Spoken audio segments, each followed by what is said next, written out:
ডাম্পাৰৰ পচন্দ খুন্দাত থিতাতে মৃত্যু এজন লোকসহ তিনিটা গৰু। ভয়ংকৰ এই দুৰ্ঘটনা সংঘটিত কৰি এই ডাম্পাৰখন ৰাজপথত বাগৰি পৰে। কাছাৰৰ কাটিগড়াত ভয়ংকৰ পথ দুৰ্ঘটনা। দ্ৰুতবেগী ডাম্পাৰৰ খুন্দাত থিতাতে মৃত্যু এজন লোকসহ তিনিটাকৈ গৰু। মৃত লোকজনৰ নাম ভজন দাস বুলি জানিব পৰা গৈছে।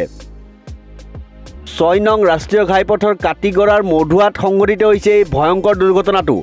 জানিব পৰা অনুসৰি ভজন দাস নামৰ লোকজনে ৰাজপথৰ মাজেদি নিজৰ তিনিটা গৰু লৈ গৈ থকাৰ সময়তে হঠাৎ দ্ৰুতগতিত অহা TR05E1588 নম্বৰৰ এখন ডাম্পাৰে মহতিয়াই নিয়ে তিনিটা গৰুসহ লোকজনক।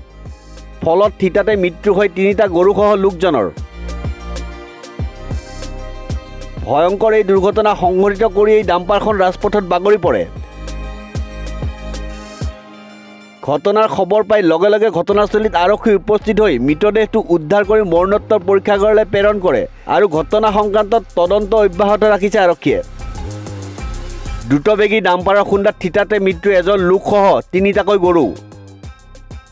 মৃত লোকজনৰ নাম ভজন দাস বুলি জানিব পৰা গৈছে।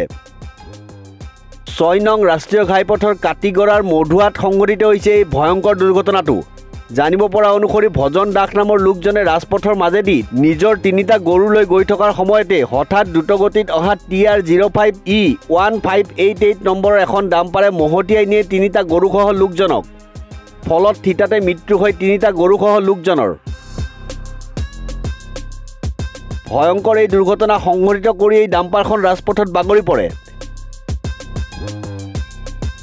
ঘটনাৰ খবৰ পাই লগে লগে ঘটনাস্থলীত আৰক্ষী উপস্থিত হৈ মৃতদেহটো উদ্ধাৰ কৰি মৰণোত্তৰ পৰীক্ষাগাৰলৈ প্ৰেৰণ কৰে আৰু ঘটনা সংক্ৰান্তত তদন্ত অব্যাহত ৰাখিছে আৰক্ষীয়ে। News desk report, news 13।